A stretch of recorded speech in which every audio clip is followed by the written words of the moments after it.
Step into the petite ballroom. Happy anniversary to you. Happy anniversary to you. Happy anniversary, dear Batman. Happy anniversary to you.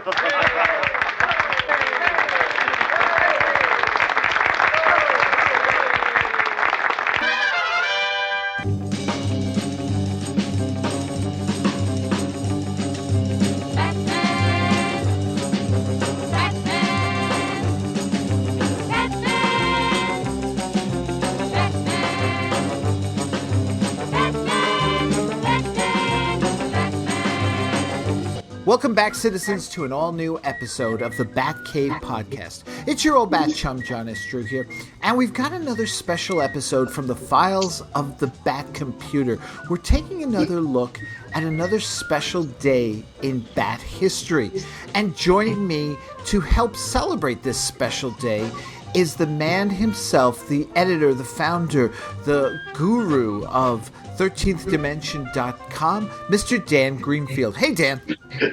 Hey, John. I don't know if I could live up to that billing, but thank you. So, another special day here, and you and I said, let's do this. What are we talking about today on this special day? Well, we're talking about some guy named William West Anderson, who is better known to your listeners and my readers as Adam West, who was born on September 19th, 1928, which means on the day that this is posted, he will be a ripe, Bat-Tastic 88 years old. So happy birthday to Adam West. 88 years old. Happy birthday, Adam West, and still going strong. Yes, very much so. He very soon, of course, the new Batman animated film, Return of the Caped Crusaders, featuring his voice and Burt Ward's and Julie Newmar's, and is going to be released. I can't wait for it myself. And of course, as you know, he still tours. In fact, I guess this is the farewell tour. I guess he's got a few more months to go before he decides he doesn't want to be on the road anymore. Who can blame him? But yeah, he's still going strong, and he still does shtick, and he's terrific. If you've ever had a chance to meet him, he's pretty much what you would expect. Yeah, that's one thing. Hopefully, I will get a chance to see him at one of these appearances while he's doing his tour, because I've never met the man. Yeah, he's going to be at, also for people who are listening, he's going to be at New York Comic Con in October for the premiere of the movie. So I think there's going to be a panel that he's going to be on, and I would imagine that it'll be pretty well attended because it's going to be the world premiere of the movie. Yeah. All right, so this is a celebration of his life, his career, kind of like what we did with Burt Ward. And in order to do that, we need to go back to the beginning. We need to talk about even prior to the Batman days. I mean, he was appearing in television shows, movies. I mean, he wasn't doing the starring roles, but he was definitely doing these great supporting characters. And it's funny because there are those who say Batman ruined his career. He'll say it, that, you know, it hindered his career. I won't say ruined. It hindered his career for a time there. But I don't know, maybe I just was a bigger person. But whenever it came to seeing him in other roles, I didn't look and go, hey, there's Batman. In particular, because it often aired alongside the Batman movie, was the movie Robinson Crusoe on Mars. That he I've never seen it. It's funny that I've seen some of his old commercials that he did before he did Batman, and I did see the trailer for Robinson Crusoe on Mars, but I've never seen the movie itself. That's our fuel. NASA Earth satellite to Mars Gravity Probe 1. Do not disassemble space vehicle until all other procedures have been tried. Prepare to eject. Emergency procedure.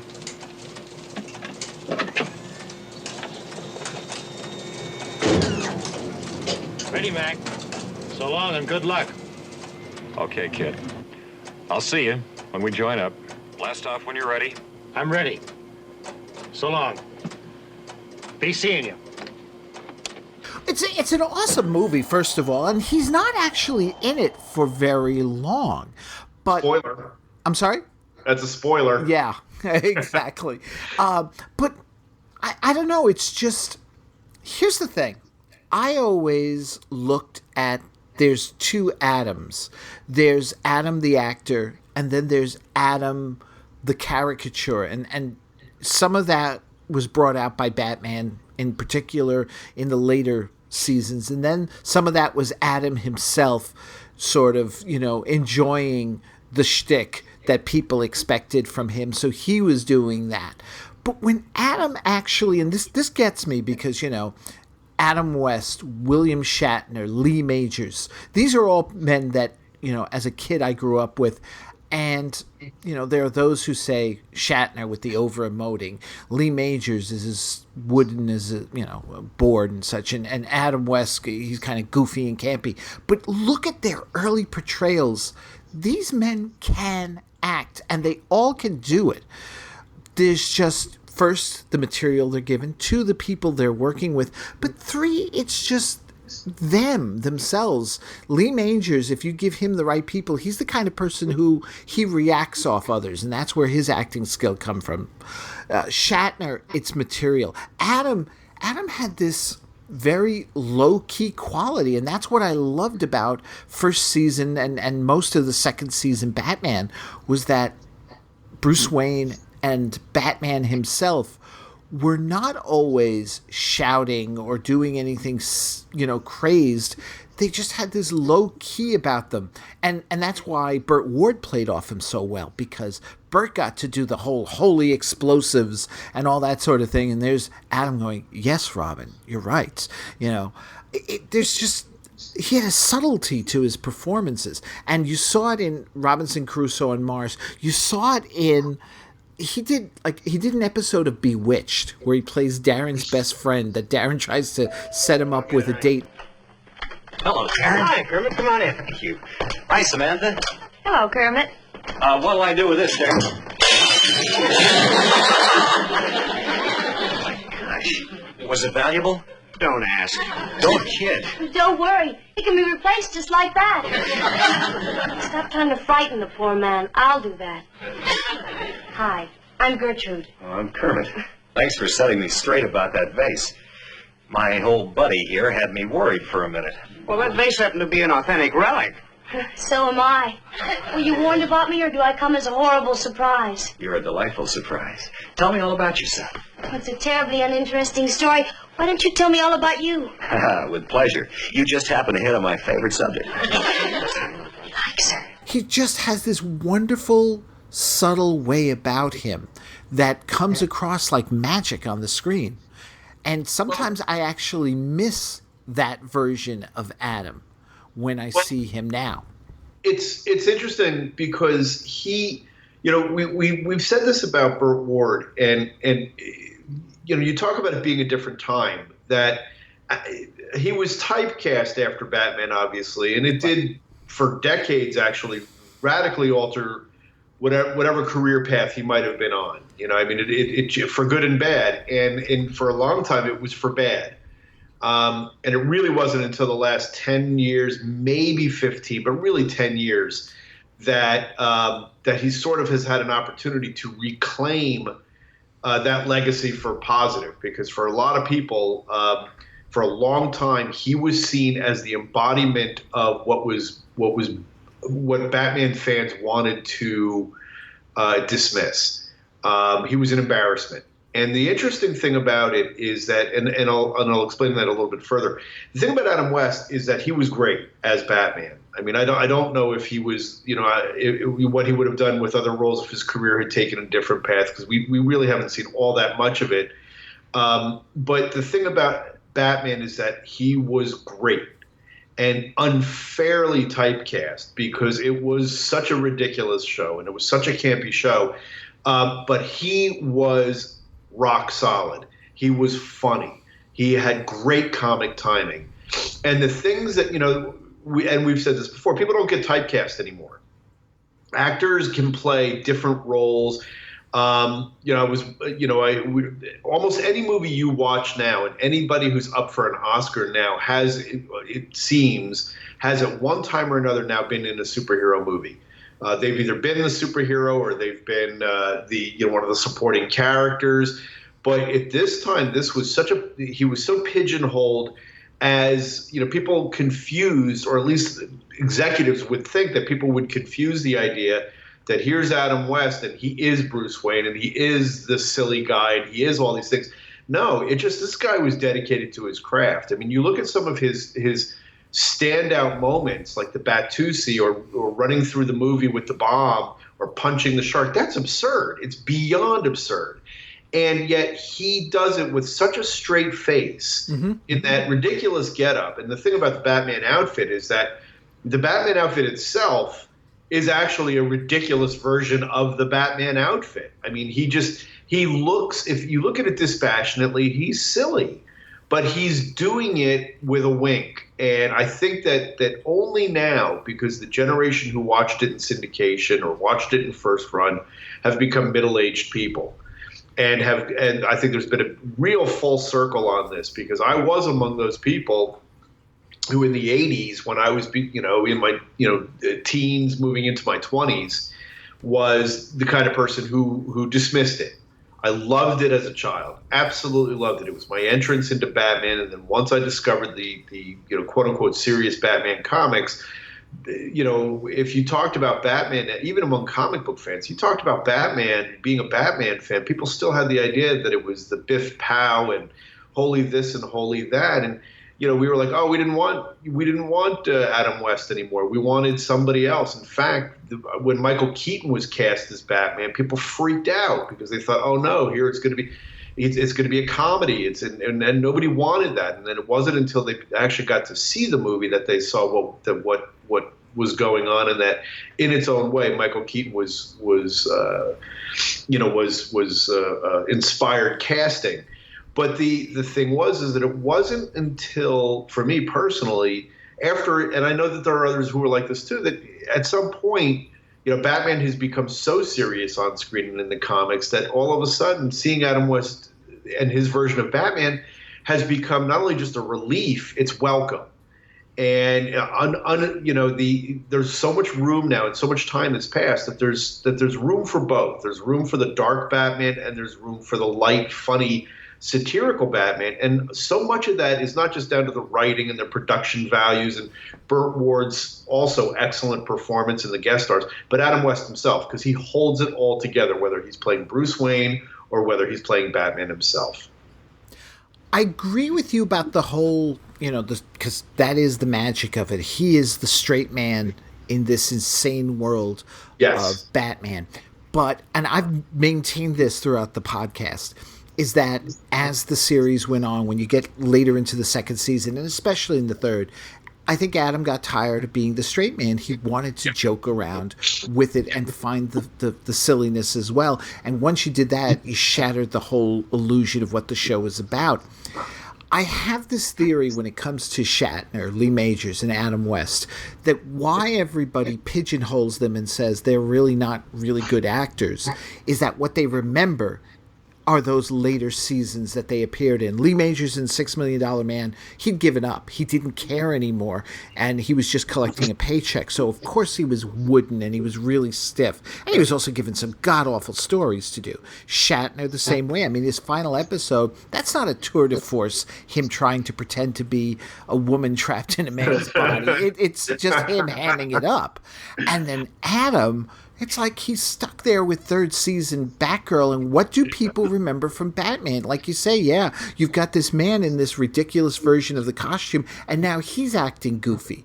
I mean, to me, even when he did the Bat-Tastic, that didn't seem as crazed or as, like, I don't look at Adam West and go, please do the Bat-Tastic for me. But sometimes you could see where people might say, oh, that's the guy who did the surfing episode. As much as you and I love the surfing episode, it's still so far out of field. And then Adam sort of over-emoting and over-hamming things up. I still remember one that I really couldn't stand was the end of the King Tut episode in third season when he discovers the Batcave, and at the end, Robin's like, what if he had really done it? What would have happened and such?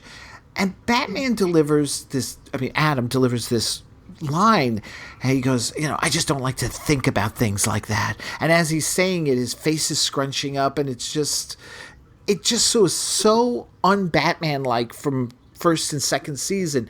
Right then and there, I was like, this is a different man. This is a different Batman.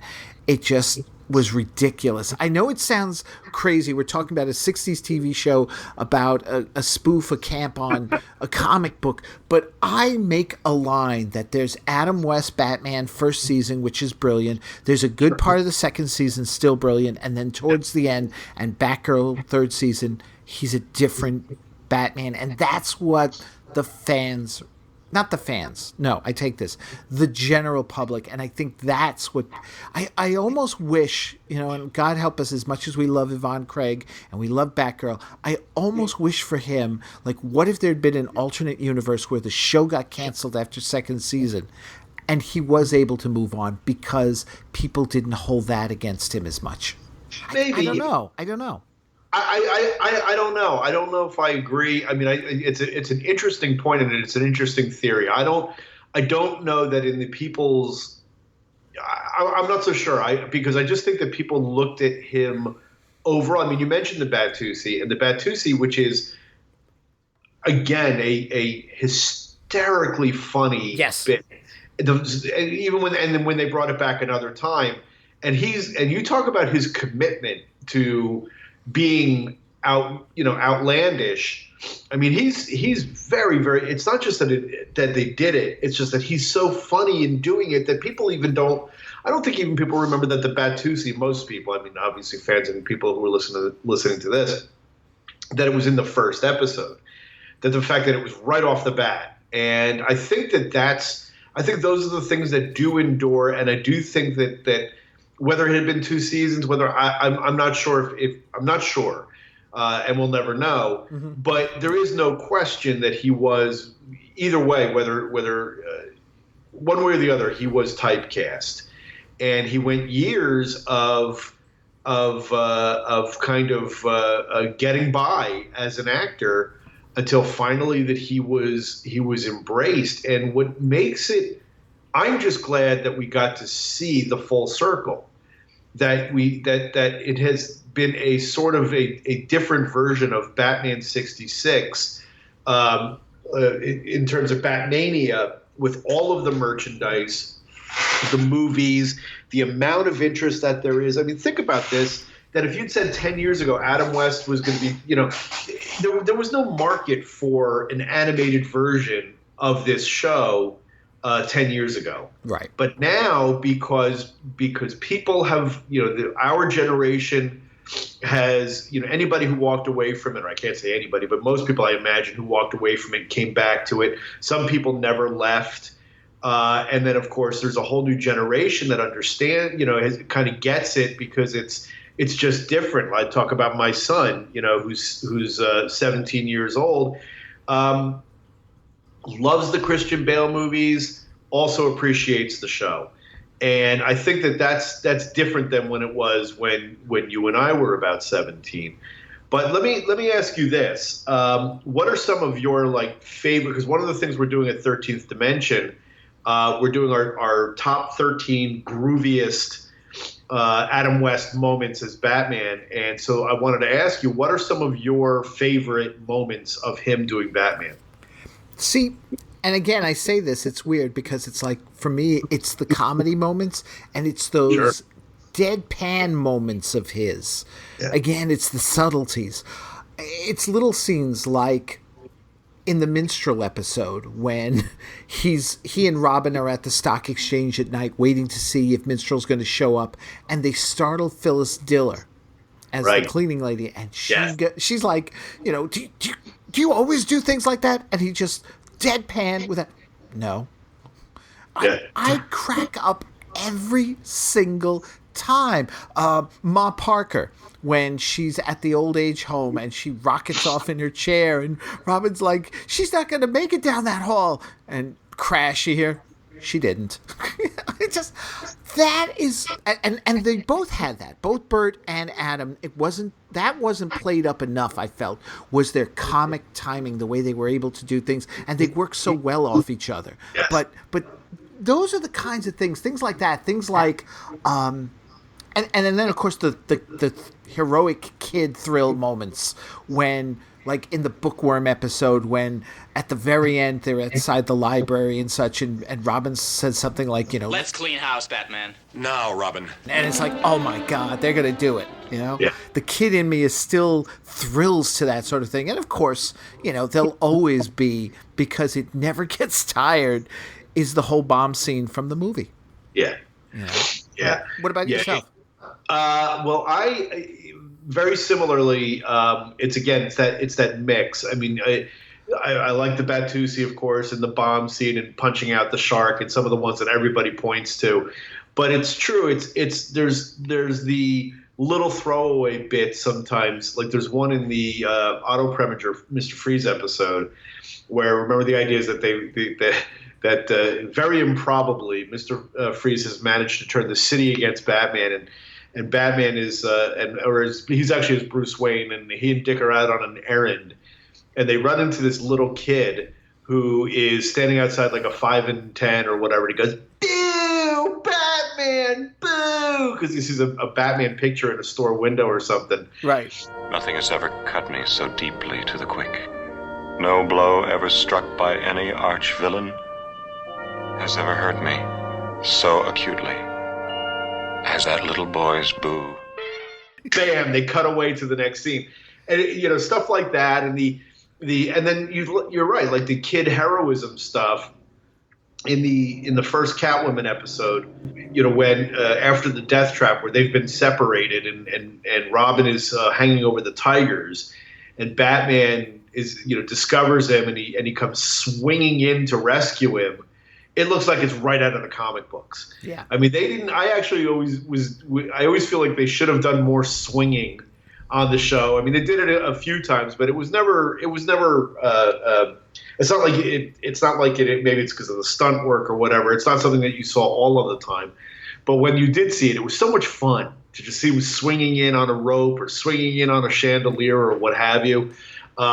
And there's that. So there's an image where he's kind of coming toward the camera.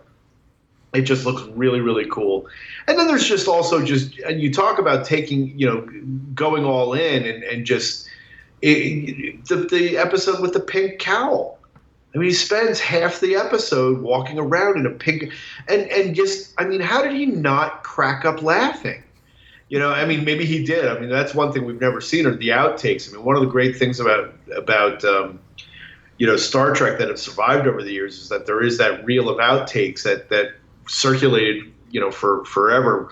We've never seen Batman outtakes, Right. Which would be great. I would love to have seen some of that stuff. But stuff like that those are the things that kind of jump out at me, that kind of mix between the heroism and the outright silliness. I was just thinking now also about two other scenes that stood out to me. One, it's just in general my favorite Batman scene of all, because he actually acts like a detective, is at the very end of the first Joker story when they get into the fight. And as they're fighting, and it's like right out of a comic book, he's talking while they're fighting, explaining to Joker about the discolored cork in the champagne bottle. And I was like, okay. And he's also being a great detective because he notices things. But there was something else, too, that I wish they'd actually played up more. Again, going back to the bookworm episode, where he folds his arms. And I always liked it when Adam folded his arms in sort of a bat-like embrace as he stood there looking at things or what have you. And he starts to drift off. And of course, O'Hara interrupts him because he's trying to fathom the subconscious of the criminal mind as he screams at O'Hara to leave him alone. But I wish they'd played that up more often, like Batman's recall. Because after a while, it wasn't about Batman's intellect. They just go to the Batcomputer, and that would whip up the answer. I always liked those recall scenes. They did that. They did it on Liberace when Batman got Robin to remember Liberace's performance. I always thought that was a nice touch. Yeah. Yeah, it's also and it's played to a greater extreme. But you talk about the detective work, and again, it's played for laughs. But the scene, the Penguin episode where they're firing machine guns at them, and Batman holds out until they're not firing anymore, and Robin's like, "How did you know that how'd you know that they'd run out of bullets?" And he says, "I counted." And I mean, again, of course, it's just completely over the top. But again, the deadpan delivery of it, they even allow Robin to look startled, like, "Are you serious?" But Rob Kelly, who is a podcaster in his own right and a contributor to 13th Dimension, writes a lot about movies and stuff like that. And he and I did one on the Batman. I was on his show doing one for the Batman '66 movie, and right. one of his favorite scenes, it's worth noting because it's really good, is the Bruce Wayne fight scene in the movie. Yes, where after he's been kidnapped with Miss Kitka, that he gets to cut loose, which you almost never saw on the show because of the notion, which I always thought was funny, and at the time, of course, it made sense, and in retrospect, it doesn't make much sense at all. That in a city the size of Gotham, that if Bruce Wayne and Dick Grayson actually fought back when they were in civilian clothes, if they were caught, in some kind of situation, was that somehow someone would discern that they were Batman and Robin. But this is completely left to the side during this scene where he in his, he's wearing his tuxedo, but the tie is open, and he just basically wails on these guys. And then he gets away. And it's a great scene. It's really well choreographed. He's really good on it. You get to see Adam West, action hero. He's suave. He looks good. He's sexy. And it's seeing guys in tuxedos getting into fistfights was a big thing in the mid-'60s. Yeah. And he really, really carried it well. And they didn't give him enough of those opportunities to do that during the show. I mean, in the second season, toward the end of the season, in what might be the best Joker episode, the Pop Goes the Joker episode, he does get to do that with Robin. But it's not even a big a set piece, of course, as the movie because they didn't have quite the same time or what have you.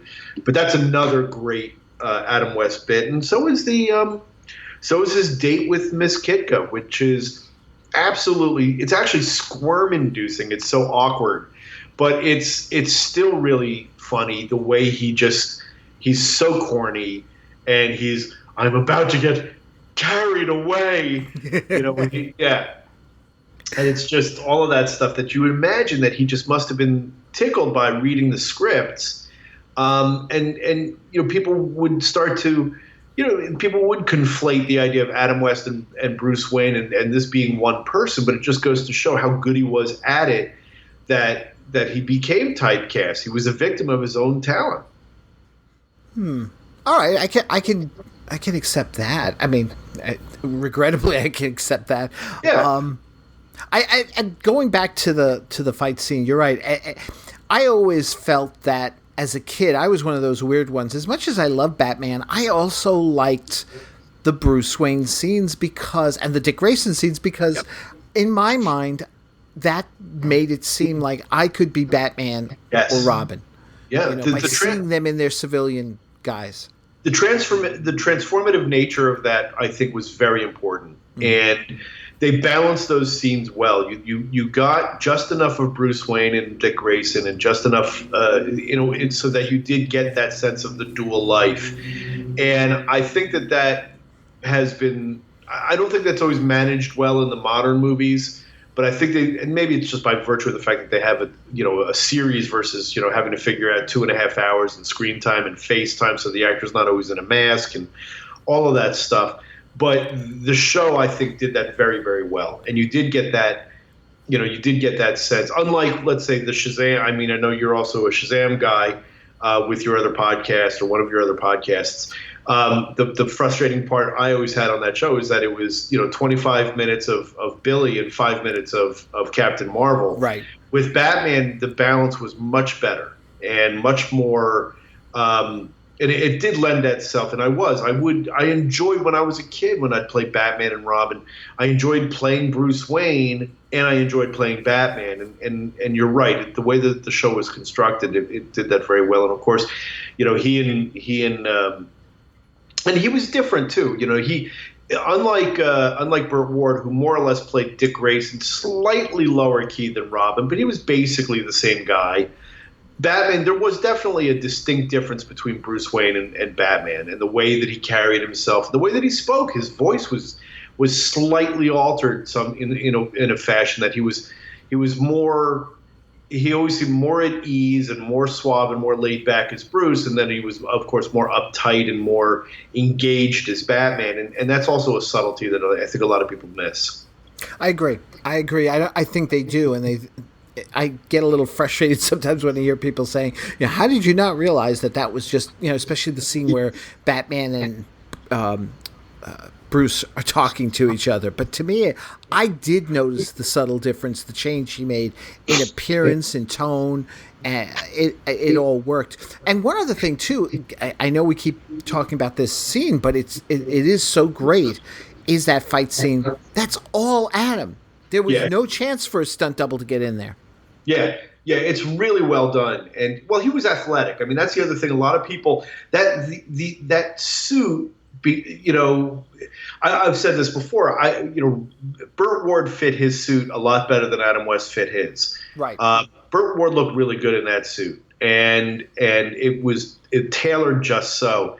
The Batman suit, I know this may be heresy to some of your listeners, isn't great.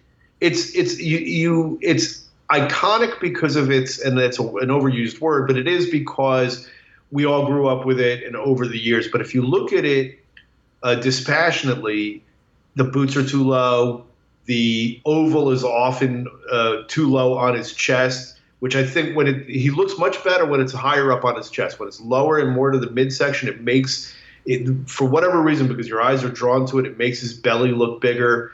The size of the belt didn't do his belly any favors either. So he always kind of looked paunchy, but he wasn't. I mean, this is a guy who was in his mid to late 30s, and you saw him in his suit, and he looked great. I mean, the guy looked good. He had big and tall and broad shoulders. It's just the fact that he had a build of a man of his size in the mid 60s. These guys weren't all cut. There were those guys, but most of them weren't. And so the suit always made him look a little doughier than I think that he probably really was, or at least it kind of highlighted some of the negative aspects of his build. So when you do see him as Adam West in that scene wearing a tuxedo, he looks fantastic. And it is one of those things that I think does get missed. Now, I do want to talk about, because obviously he's more than just the man behind the cowl. And I mentioned how in those first season and early second season episodes, he was willing to be the joke and play the straight man. There was a pilot episode for what was hoped to be a series called Lookwell that was written or co-written by Conan O'Brien that Adam starred in. And it's on YouTube. If you've never seen it, you have to go find it, because it is pure comedy genius. He plays this hapless former TV star who basically, he was a star of a cop show called Lookwell. Maybe I'm getting it mixed up now. Lookwell is his character. But anyway, he finds himself getting involved almost like Angela Lansbury, Murder, She Wrote type thing in crime investigations. But unlike Angela Lansbury, nobody wants him involved. He sort of stumbles onto these things himself. And there's just some great lines, like when he goes undercover as a homeless guy and he's walking through the streets trying to convince everybody he's homeless. Never mind, he's all made up to look homeless. I mean, now it's probably not so politically correct these days, but he's walking by people and he's like, "And this is Willie, the homeless person whom I am sponsoring." Good evening. I live in the streets. Nice work. I knew you were right for this. So what do we do now? I want you to mix and mingle, get a feel for the room. got a rat to catch. A rat named Alberti. Alberti the rat. Good evening. I have a home. Hello, nice to be indoors. Hi there. The sidewalk is my pillow. There's just some great lines, and he delivers them just so flat out, and it's perfect. And looking at it now, you're like, oh my God, maybe the problem was the show was made too soon, because it was 20 years ago. Like today, that show would take off. Yeah, and you're right. Again, it's you talk about. I mean, that's the story of Adam West's career. Is that he alternately was perfect timing, and alternately it was terrible timing. And there's also something in there that you mentioned, that it was Conan O'Brien, who had written it. It was also Robert Smigel, who was one of the big. I mean, both of those guys were Saturday Night Live guys at the time. I mean, right. And Smigel, of course, is probably best known to people as Triumph, the Insult comic dog, being the co-creator of the ambiguously gay duo and some of the most famous Saturday Night Live routines of the 90s, and these guys definitely had an idea in mind of what they were doing with this show. Clearly, I haven't seen the pilot, but I'll check it out. But knowing its pedigree, again, you're talking about guys who were, and again, it was also Seth MacFarlane with Family Guy. What started to happen in Hollywood was that the guys who grew up with Adam West as this guy on TV started to get into situations of being decision makers and people who appreciated it, whether they would have articulated it this way or whether they would have just seen it as a great opportunity for some irony. There was an appreciation for Adam West that was lost on his contemporary. The people in Hollywood who were making decisions after Batman was over. Right. So all of a sudden he got this second life. And even if Lookwell didn't get picked up, for a lot of people, him being Mayor Adam West was almost like I don't know what the right word is, but it was almost like an endorsement that, even if we're playing it for laughs, Adam West is okay, and Adam West should be celebrated. And it's true. I'll tell you, when I did meet him, and I met him in person before I started doing 13th Dimension. This was a few years ago. And, for me, Adam West was huge for me on a personal level. Not to get too, introspective or anything. And I'll read you something that I really kind of understand. Mike Allred, who you've had on this show, or we've had we've been on together, right? Wrote a piece about Adam West at 13th Dimension, and I'll just read you the beginning. He says, I cannot over exaggerate how big Adam West to me. He is my Batman in the same way that Sean Connery is the James Bond. He always will be. As much as I love every incarnation or take on the Caped Crusader, for me it will always be about Adam West.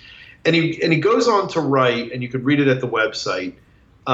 He talks about how he's almost like a second father, and he's become friendly with Adam West.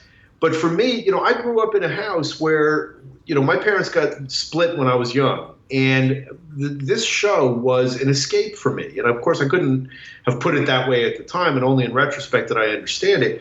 But it really was meaningful, and Adam West, as in its own way, again, without putting too fine a point on it, he was like a role model.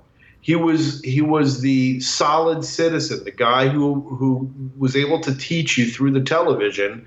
And of course, it was a role, and I get that. But the difference between right and wrong, and the value of loyalty, and standing up for what you believe in, and being always being consistent in your.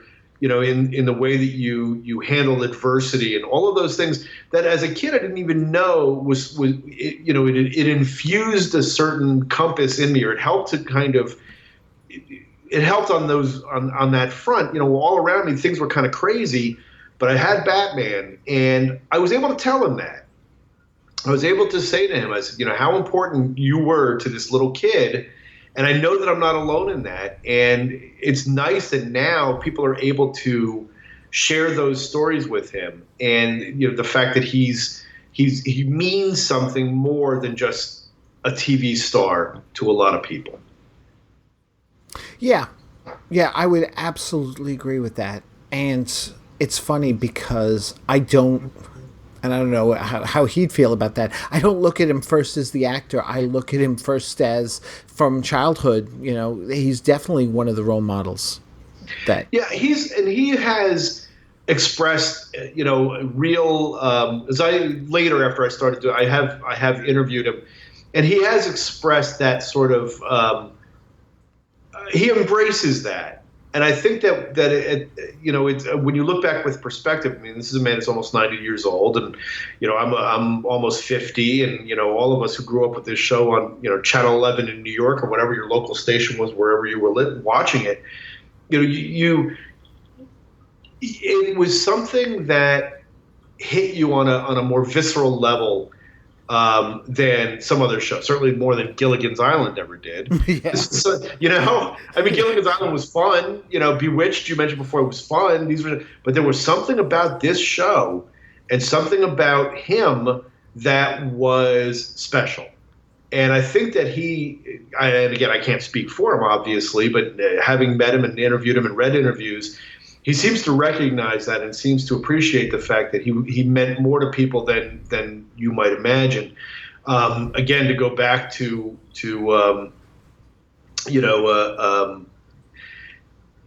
Mike Allred wrote, he says, now through the eyes of a child, this child, the Batman TV show is deadly serious. And if Adam West's Batman told me to wear my seatbelt or look both ways before crossing the street, I listened and I took it to heart. And it is true. There was something paternal about that character that was really special to a generation of kids. You mentioned how now your son, he can appreciate Christian Bale, but he also can appreciate Adam West and such. And that got me thinking, because we'll never have anything like that again. The way our society has moved in a certain direction, we can't have that kind of television where we've got people who act as role models. All our characters are flawed. I mean, they may be good, but they've got too many flaws that you can't look at them that way. So it's a good thing, especially, thank goodness, that Batman came out finally on DVD with the Blu-rays and stuff, so that you can share them. I share them with my son, although he can be a little cynical. The other night we were watching the first Batgirl episode, Enter Penguin, or Enter Batgirl Eggs with Penguin. Yeah. And he's 10 years old. And get this, he's sitting there and he goes, "Great job with the editing." And I'm looking at him going, "What are you talking about?" He goes, "The audio clips between each of the shots where they did retakes and stuff." He said the audio drops out. And I'm like, "You're 10 years old. How do you even notice this?" That's really fun. And he's just like, "Yeah, great job with the editing." I'm like, "Oh, God, my cynical son." It's fun. You say that, but also don't forget that the part of the gag with Batman, of course, it was lost on us as children, but why it appealed to adults was precisely because he was so stolid. Mm-hmm. He remember, this was the 60s, and even as fantastical as the show was, the world was going to hell right at that time. So, part of his appeal to adults, although it didn't last, was the fact that he was this, never say die character, and that's part of what made it so hokey and so silly. But of course, as kids, we didn't pick up on that. He was Batman, and he was the solid citizen. Whether kids, I mean, I don't know. I would wager, even if Captain America is flawed on the screen, I think that Chris Evans is a pretty good substitute for the superheroes that we grew up with on television. Have you got Catwoman there in the background? Oh, yeah. Well, Catman, actually. That's either Lex or Zod. I can't tell which. The door is closed. So, yes, our cats are not the Joker and the Penguin. They are Lex and Zod. Those are still cool names, though. Yeah, well, the other big superhero in the world of DC. Yeah. Actually, it's funny. The other day, my wife and I were in a pet store, and they've got Halloween costumes out for the dogs. And I'm usually totally against embarrassing animals, but they did have a Batman costume, and I thought for a moment Ace the Bat Hound for my Oh, dog. that's great. That's great. You should totally do that. I think I just might, even though she'll kill me, but because my wife's always trying to dress the dog up in some, and I'm like, leave the dog alone. You know, she deserves her dignity. But now I'm like going, Batman? Maybe. That's fun. So, okay, after, you know, and how many years? It's been over, I mean, obviously it's been over 50 years he's been in the business. Well, he was, yeah, I mean, he did local television in Hawaii. Right. And he was doing commercials. I mean, it was the commercials that got him the job. Yeah. But I mean, you do see other TV shows, you know, from the early 60s. But yeah, I mean, of course, Batman, it's its 50th anniversary this year. But yeah, he's been in the business, you know, at least, you know, I would say 55, 60 years. Wow. Yeah. And still going strong. In terms of, like, in the end, when you think of Adam West, if I say Adam West, what comes to your mind? The first word, of course, was Batman. I don't know how else to say it, but Adam West is and there's a song actually called Adam West is Batman. Yeah. You know, have you seen, like, his appearances or any of his appearances on Family Guy? Yeah, of course. Okay. There's one in particular that to this day, every once in a while, I still even find myself sort of like humming along, where he's doing the whole Adam West song. I forget what the setting was, but for some reason he just starts singing his name.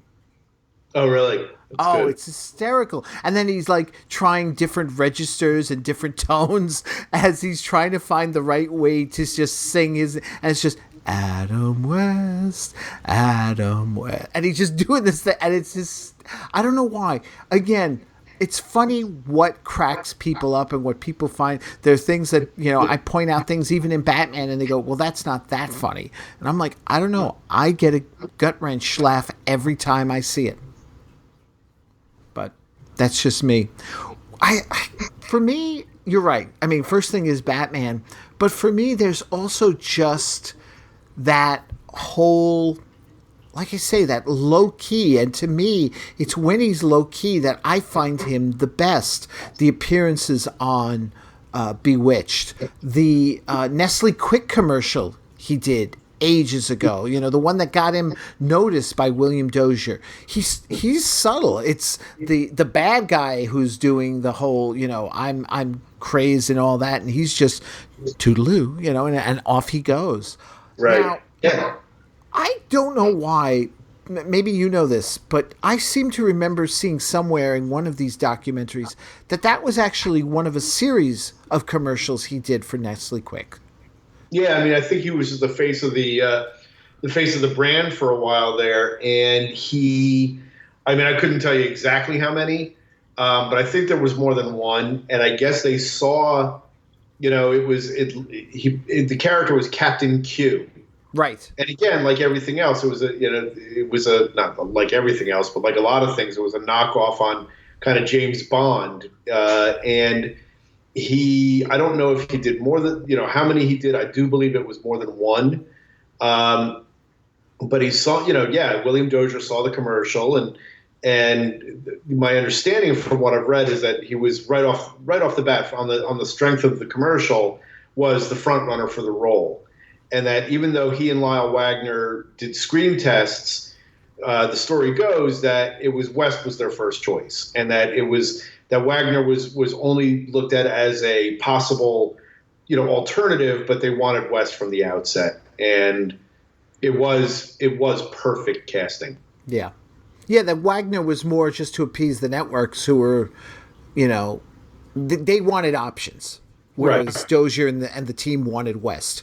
Right, exactly. It was a little bit of politics going on, from what I've read, that they felt that you can't go to the execs say you want this guy, you have to give them a choice, but then, you know, steer them in the direction you want them to go, and obviously they went with, and if you see the screen tests, and it's no knock on Lyle Wagner. Lyle Wagner had a career of his own, of course, you know, for some people most, you know, famously as Steve Trevor. But when you see the chemistry between Adam West and Burt Ward in their screen test versus Lyle Wagner and the guy who played Robin in their screen test, it's not even close. It's not even close. You can see it right off the bat that the producers knew exactly what they were doing and that they were onto something from the get-go. You almost wonder if they brought in Lyle Wagner, specifically, because I think about, like, what if he had moved on? I just don't think he could have handled the nuances. Again, not to knock him, but I just don't think he could have handled the nuances of that first season with some of the performances that we saw. And the whole idea of Lyle Wagner, it's, again, this is sounding weird. Lyle Wagner doing the Bat-Tastic just seems ridiculous. Adam West doing the Bat-Tastic, Lyle Wagner good. was also, he was on the Carol Burnett show too. Right. I mean, he had comedic chops. Right. So, I mean, he usually played that straight man kind of, handsome, square chin guy. But, I mean, he definitely knew his way. I mean, he was working with Carol Burnett, who was as funny as it gets. So, right. I think that he probably could have. I don't know. But it's an academic discussion because Adam West was Adam West, and nobody was Adam West. I don't think anybody ever will be Adam West again. That's true. And I think that's a good way to end sort of things here, is that in that respect, you and I were fortunate to, live in a time where we've watched him, and even with the downtimes and such, to see him rise and come full circle, like you say. And there are those who look at my podcast and say, you're talking about and dissecting in such great detail a goofy show from 50 years ago, but I still maintain there's so much more to it that I wonder if in years to come, if there'll be that like college course examining the 60s series and its relevance. Actually, now that I think about it, because I've talked about this with Dr. Arnoldine Blumberg, who teaches courses on zombie survival via movies and such, and its relevance in pop culture and such, and also does a Marvel movies universe course and such. There's nothing crazy about the idea of a college course dedicated to Batman 66. Well, not at all. I mean, you look at Jim Beard, who's one of your frequent guests, and the book that he put together some years ago, Gotham City 14 Miles. A lot of the pieces in that book, and if you've not read the book, I highly recommend it. Mm-hmm. Take the subject matter pretty seriously. I mean, I wouldn't go so far as to call it an academic look at Batman 66, but it's definitely analytical, and it does place it in its proper historical context as well. Given the different essays and the different approaches that the different writers take. So there's room for academic look at just about anything in popular culture. When something gets under people's skin for 50 years, like this show has, that means it has value beyond what's on the screen. When it's a pop culture phenomenon that keeps repeating itself, you have to ask, why is that? And anytime that's the case, and it's something that affects popular culture, then yeah.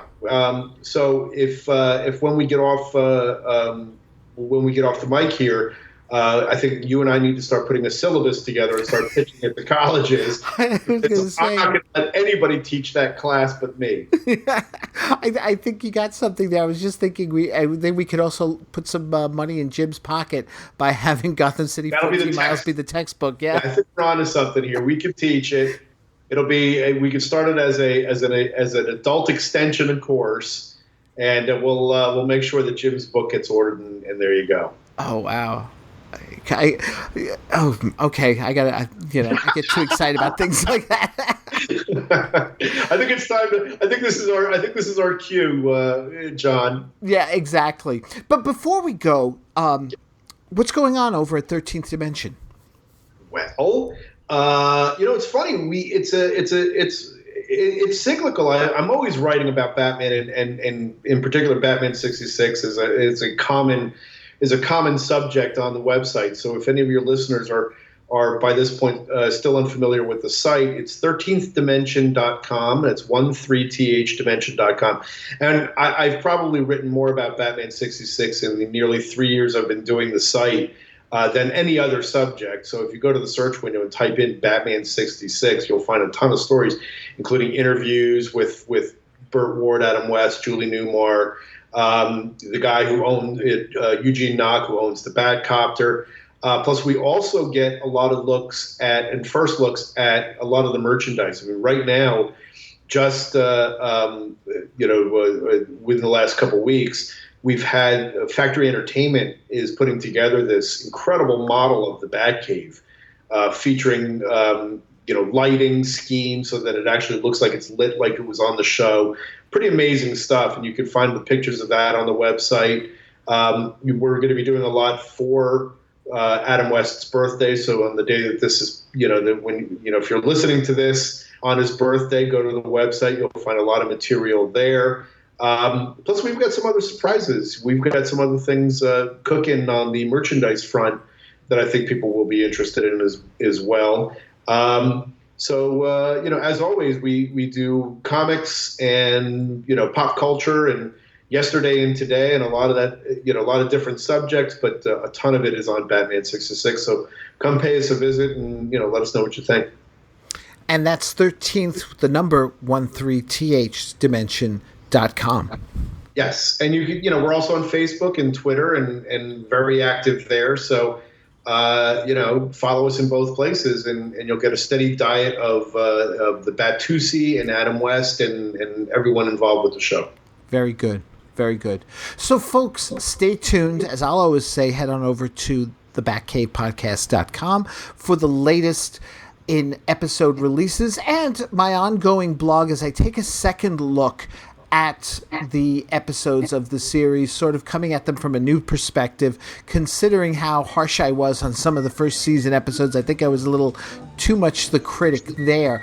But also, we've got our new series, The Hornet's Sting, in which Jim Beard and myself are taking quick looks, just very brief. We're looking 15, 25 minutes at episodes of the Green Hornet series now that it's celebrating its 50th anniversary. Now, with all that going on, some people have actually started commenting over on the Facebook page that, hey, what happened to the reviews? Rest assured, with this episode, I will say we're going to get back into it. We've got the Penguins Clean Sweep coming up, and that'll be in about a week's time. So until then, folks, thank you so much for listening. Once again, Dan, thank you for being here. John, thank you for having me. As you know, I love it every time, so I really appreciate it. Thank you for having me. Take care, citizens, until we meet again. Thanks for listening, chums. I don't have a bat phone, but you can contact the Batcave Podcast through its Facebook page, Twitter, email at thebatcavepodcast@gmail.com, or by phone at 888-866-9010. Subscribe to the podcast via Libsyn.com, that's LIBSYN.com, or through iTunes. The Batcave Podcast is part of a series of pop culture podcasts from the Chronic Rift Network. Find them at chronicrift.com. So until next time, citizens, same bat time, same Batcave Podcast. Are you crazy? How can you put Michael Keaton in front of Christian Bale? Oh, please. Even my poodles know Bale's overrated.